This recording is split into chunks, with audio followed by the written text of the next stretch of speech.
back and forth tonight about tax relief for the middle class. And we've heard the other side say that you're going to get $1,189 for a family of four, I think, making $59,000 a year. But what they don't say is that they're going to take away the state and local tax deduction. They're going to take away the ability of children to deduct interest payments on student debt, that they're going to shave back the mortgage interest deduction, get rid of the historic tax credit, that they're going to get rid of new markets tax credits. And here's the best one of all. As champions of the middle class they are, they're going to repeal the estate tax.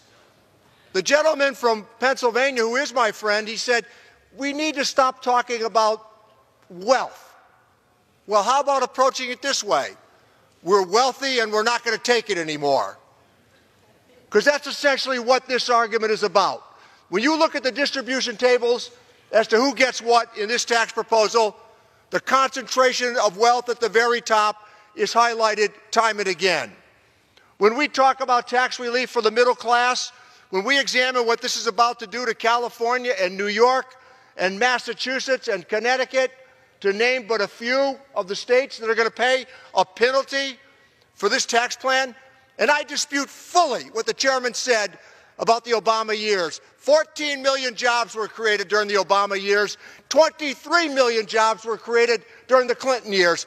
And the day that George Bush left, we were losing 800,000 jobs a month in America. That's the reality.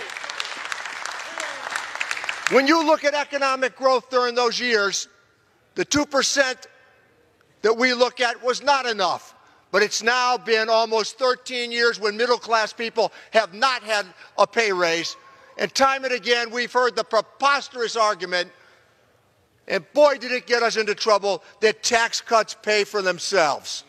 You cannot find a mainstream economist that will say that tax cuts pay for themselves. And now you hear the repeated argument that if we cut taxes and we add dynamic scoring based upon what might occur or maybe or if, then we're told that this is going to alleviate slow productivity and slow growth in America, all based upon the premise of tax cuts. You know what we should be doing tonight, Mr. Speaker? We should be talking about investing in human capital.